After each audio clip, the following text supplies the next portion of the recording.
Sveiki, mani sauc Kristaps Vilde, esmu fitnesa treneris, oriģināli nācis esmu no Madonas, bet tagad jau 5. gadu jau kā par Rīgu darbojos. Mana ikdiena aiziet divās lietās būtībā, vai nu kā masierim, vai nu kā trenerim.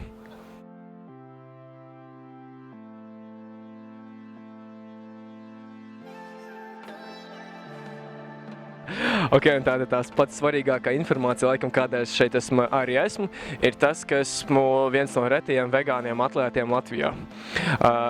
Kā tas viss notikās, tas godīgi neesmu nemazām tik sen tajā dzīvesveidā iegājis, tie pagājuši kaut kādi 9-10 mēneši, kaut kur tā apmēram tas ir pagājis, kaut to dzīvesveidu esmu tā kā pārņēmis, tieši to uzturu vairāk. Ikdiena aiziet kāda. Long story short. No rīta ceļos, sākas jau treniņi, visdienas garumā treniņi, esmu atpakaļ mājās 11. Slodze ir pietiekoši liela, gan pašam trenējoties, gan citus trenējoties, tāpēc ir ļoti jāpiedomā pie uzturu. Zinu, ka daudzi citi cilvēki arī mani vaicājuši, ko ēst, kā ēst, cik lielās porcijās, no kā vajag izvairīties. Parunāju par vegānisko uzturu, kas tāds vispār ir, tas nozīmē, ka vispār nelautev nekādus dzīvnieku produktus. Ne gaļu, ne pienu, ne olas, ne medu, pilnībā neko, kas ir saistīts ar tādām lietām. Un rīts, piemēram, man sākas ar smūtijiem, kas ir lielākoties ir banāni, sajauti kopā ar sojas pienu vai mandeļu pienu, pieaugts klāt ir vai nu vegāniskais proteīns vai kaņepju proteīns. Sablenderē, izdzer, esi gatavs savu ikdienai, tālāk aiziet bagāts uzturs, kas ir būtībā ļoti daudz. Tas, no kā visi lielākoties baidās, tie ir ogļhidrāti, kas ir galvenais enerģijas avots, taukvielu diezgan lielā daudzumā un, protams, oboltumvielas. Oboltumvielas, kas ir numur 1 lieta, par ko vienmēr visi uztraucās. Tīpaši, ka man piemēram kādi kolēģi, darba kolēģi prasa, tā apmēram teica, where'd you get your protein from? Tas ir atkal cits jautājums, tās ir lēcas, pupas, zirņi, rieksti, arī tie paši dārzeņi, kas ir diezgan bagāti oboltumvielās. Sanumurē to visu kopā, salasi pilnībā to pašu, kas tev būtu no gaļas produktiem, no piena produktiem, plusā tev uzņem gan vitamīnas, gan minerālvielas, gan šķiedrvielas, antioksidants pilnībā visu, ko tu uzņem, ko tu parasti tā neuzņemtu ar gaļas produktiem.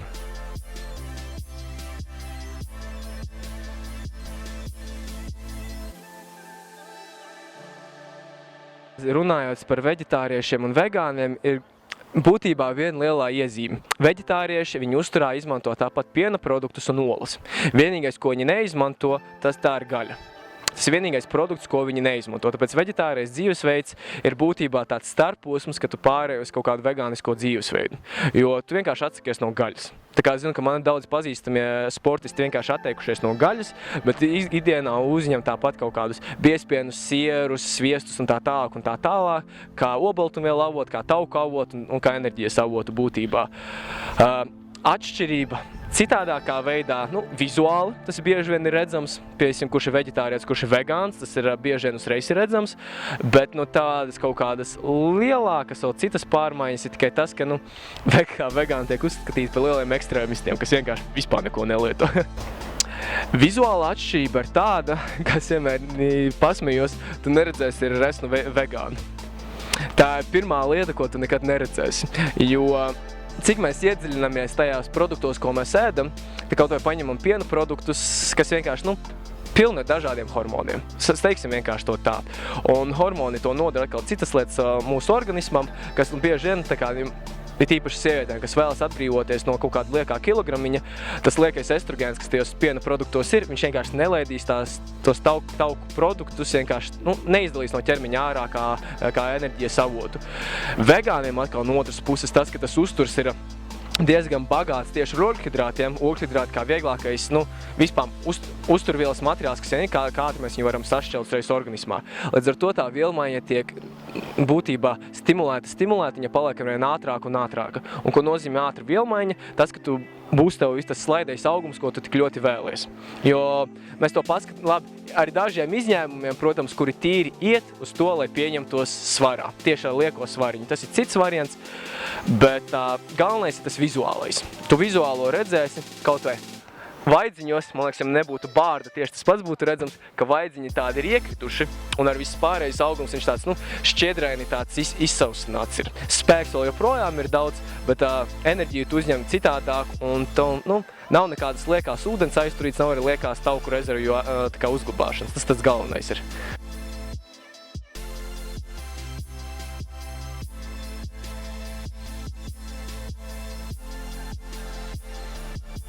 Tātad FAQ, Frequently Asked Questions, biežāk uzdoti jautājumi. Pirmais jautājums ir, kur tu uzņem savus olbaltumvielas? Tas ir numur 1 jautājums, kas reiz visus kā gan sportistus, gan nesportistus interesē, kur tu uzņem savus olbaltumvielas, un kā es jau pirms tam arī teicu, tā tie ir zirņi, lēcas, pupiņas, rieksti, daudz un dažādi dārzeņi, no kuriem mēs arī uzņemam tās olbaltumvielas.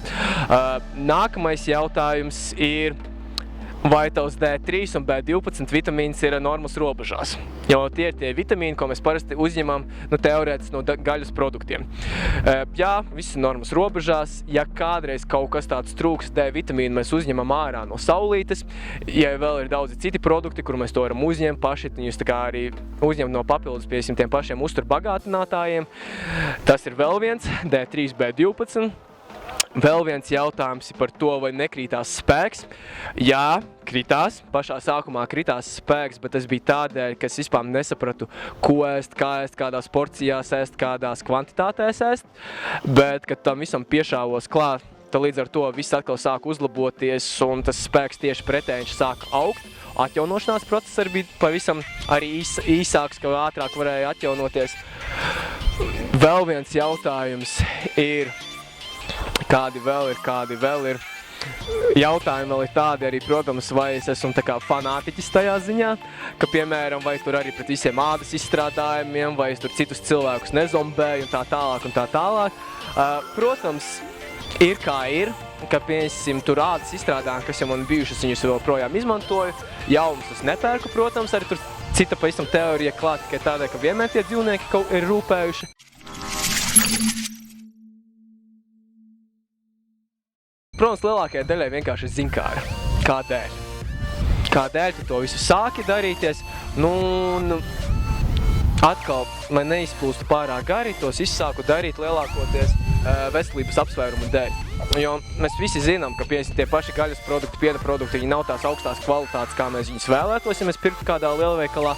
Un atļauties katru reizi vienkārši no saimniekiem pie viņiem braukt vai pasūtīt un tā tālāk, vidējām latvietim tas sanāk bišķi par dārgu. Protams, tu to nevar vienkārši fiziski atļauties. Un otrā lieta, kas bija, sāku aizdomāties par vidi. Par vidi tādā ziņā, kaut vai piemēram, mēs varam paņemt globāli, visas globālās sasilšanas, visas ūdeņu piesārņošanas un tā tālāk, kas ir basically, tas ir, būtībā agri visas lauksaimniecības tāds pēcprodukts. Ka visi tie dzīvnieki tiek audzēti masveidā, visi tie gala produkti kaut kur pēc tam tiek izsviesti ārā, tas piesārņojums no visa metāna, viņš aiziet tāpat dabā, visu pārējo, meži tiek izcirsts, lai vēl tos dzīvniekus vēl vairāk varētu audzēt. Un tā tas aiziet, tā tas aizgāja, un es vēl atceros vēl to datumu, tas bija tieši mana mazā dēla dzimšanas dienā, 13. oktobrī, kad mēs abi draudzeni vienkārši izvēlējāmies un sapratām, viss, šī ir tā diena, kad mēs kļūstam par vegāniem. Un es tagad katru gadu varēšu tad svinēt savu jubileju.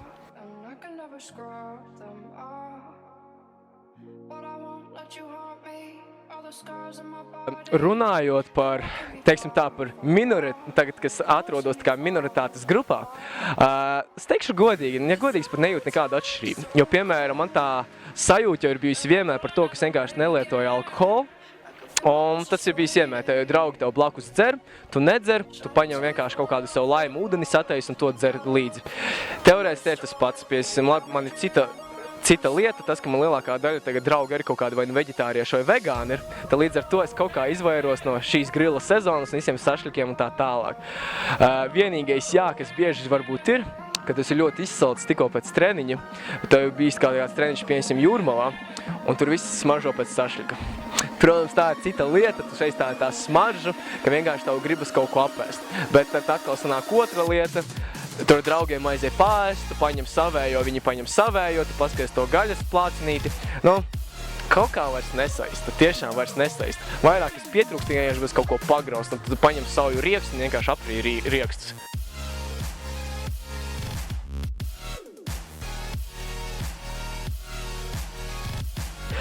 Lielākās kļūdas, ko cilvēki pielaiž, īstumā tas ļoti labs jautājums, par ko es pats tieši gribēju video sataisīt, tas, ka veģetāriešiem tā vēl tā, bet vegāniem lielākā kļūda, ko viņi pielaiž, ka lielākajai daļai šķiet, ka vegānisks uzturs ir tikai plika lapu graušana, kad tu kļūsti pat trusi. Nē, tā nav. Tas ir pilnīgi pretējais, tu noturēsies kā vegāns labi, ja nedēļu. Un tad tu sāksi just bezspēku, tavs svars sāk kristies, spēks sāk kristies, viss vienkārši ies uz leju. Jā, tu uzņems ļoti daudz vitamīnus, minerālu vielas, bet viss, kas saistīts ar kalorijām, tu sāks justies tiešām, teikšu godīgi, diezgan draņķīgi. Jo tas ir noticis maniem daudziem klientiem, daudziem paziņām, kas centušies to darīt, un viņi meklējuši ir glābiņu. Bet kas ir jādara, ja mēs ņemam, tagad mēs varam iedomāties 3D grafiku šeit man priekšā. Tev bija kaloriju daudzums šāds, pirms, kad tu biji 50 tā visēdājs, un tad tu pārgāji uz vegānu uzturu, izņēmi ārā gaļas produktus, piena produktus, visas olas, medus un tā tālāk, to kaloriju daudzums nokritās šeit. Un tu viņu nekādā veidā to mazo, to atstarpīti neaizpildi, tad tev sāksies diezgan liels kaloriju deficīts. Ja, protams, ja tev mērķis bija nomest svaru un sajūt prātā, tad lūdzu dari tā. Bet ja tu vēlies saglabāt to pašu veselīgo dzīvesveidu, tev tas ir jāizpilda. Nebaidīties no kaut kādām kalorijām, mierīgi, mēs izslēdzām gaļu, mums jāizstāv kaut kas obaltumvielu vietā. Tās ir lēcas, zirņi, pupas, rieksti, visu, ko varat iedomāties, liekat iekšā. Un Google stanta ir pietiekoši gudra, un jums pastāstīs priekšā, ko darīt un kā darīt. Iet YouTube, ierakstiet vegan nutrition, vegan daily routine, jebkādas no tādām lietām, un tur jums parādīsies diezgan daudz kanālu lietotāju, kas par to runā. Un nebaidieties likt iekšā jaunas lietas, eksperimentējiet, jo katram, es var nosaukt savu uzturu, es varu pateikt, kas dienā apēda gan 2 kg kartupeļu, citi sajūgs par to prātā, kas reiz liekas, tu vienkārši kā flabers paukšu, vienkārši izplūdīšu. Katram tas ir citādāk. Cits, piemēram, nepanes pupiņas, cits nepanes zirņus, kuram pūšas vēders, kuram nepūšas vēders, kā kurš katrs, teiksim tā, pārstrādā sevi iekšā. Eksperimentēt, skatīties, kas kuram ir labāks, tas pats no treniņu metodēm. Tieši tas pats. Dažam labāk patīk spēka vingrinājumi, dažam patīk izturības vingrinājumi, dažam patīk vispār funkcionāli vingrinājumi. Katram tas ir savs, katram ir savs mērķis, ko viņi vēlas sasniegt, tāpēc eksperimentējiet, skatieties, kas priekš jums ir labāks. Bet galvenais, kā es jums stāstīju, ja jūs izslēdzat kaut ko ārā, neatstājiet tur melnus caurumus iekšā. Jo tā ir lielākā kļūda, ko cilvēki pielaiž pārējot uz veģetāro vai vegānisko uzturu, ka viņi aizpilda tos plikos caurumus, kas ir lielākoties tikai tieši, kur mēs uzņēmām savus obaltumvielas. Tāpēc aizstājiet viņu vai nu visādiem pākstaugiem, kas ir pupas, zirņi, tās pašas lēcas, rieksti, daudz un dažādi dārziņi. Lieciet to iekšā savā ikdienas uzturā, un pēc tam jūs paši sāksiet just ar laiku, kas ir jūsējais. Eksperimentējiet, ņemiet biežākas maltītes, un pēc tam jūs paši redzēsiet, kā, tas ir kā kuram cilvēkam brīdinās pašā sākumā. Jā, spēks var nedaudz varbūt kristies, bet tādēļ, ka jūs pārējat kaut kādu jaunu uzturu, un tas ir pašsaprotami, ka mēs sākam kaut ko jaunu, mēs jūtam kaut kādu diskomfortu, vai mēs varam sākt just kaut kādas izmaiņas, kas ir gan pozitīvas, gan negatīvas dažkārt. Nebaidieties, ja ir jautājumi, mani var sameklēt gan Facebookā, gan visur pārējo, jautājiet, ejiet YouTube'ā, Googlē skatieties, jo ir daudz dažādi ārsti, piemēram tāds Maikls Gregors, kas ir būtībā vegāniskā uztura tāds profesors, doktora ārsts, kas par to runā diezgan sīkumā, nevis tādā fanātiskajā veidā, bet sīki apraksta visu, ko vajadzētu, kā nevajadzētu. Es pareizi atceros, pat tas homepage saucas nutritionfacts.org. Ieiet iekšā, un tur būs tik daudz informācijas, ko jums neviens ārsts šajā pasaulē vispār nebūs spējīgs pastāstīt. Tāpēc nepielaižiet tās tipiskākās kļūdas, kas ir kaut ko izslēdziet ārā un atstājiet tur melnu caurumiņu iekšā. Aizvietojiet ar kaut ko citu, studējiet vairāk, nebadojieties, tas ir galvenais, lai nav kā tikko redzēju vienu bildi, kur viena sieviete bija ielikusi, ka viņai ar hashtag GoVegan pus tomātiņš un 8. daļa no gurķa. Nē, tas nav vegānisks uzturs, tā ir badošanās un sevis mocīšana. Tāpēc nevajag arī sekot tādiem strīdīgiem stereotipiem, kas apraksta vegānu uzturu, ka domā, ka tas ir, teiksim tā, truša uzturs, ka mēs graužam tikai burkāniņus un ēdam salātlapas. Nē. Protams, tie ir garšīgi, bet tie labi ir 5% no ikdienas uztura. Tāpēc esiet veselīgi, spēcīgi, nepieļaujiet kļūdas, sargājiet sevi, izglītojieties, ja nu kas, uzmācieties man ar jautājumiem. Man nav nekāda pretenzija nekad. Atrast mani var daudz un dažādās vietās. Viens ir šeit pat katru vakaru Grīziņkalnā 7:30 vakarā, ka mums notiek grupu treniņi. Protams, tie nav paredzēti īpaši tikai vegāniem, tie visiem cilvēkiem, kas jau vēlas, tie var arī nākt. Par vegāniskiem treniņiem vēl neesmu aizdomājies, varbūt kaut kādā nākamgad vai pēc 2 gadiem.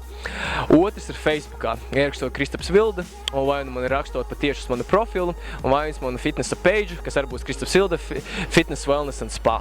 Tāpēc, ja ir jautājumi, droši rakstiet, jo es zinu, ka ir daudziem cilvēkiem tā, teiksim, neskaidrības, kas ir kas, tāpēc, lai, ir 21. gadsimts, ir tehnoloģija un informācijas laikmets, izglītojamies, mācamies un būtībā esam vienkārši veselīgi un spēcīgi. Tas apmēram arī viss.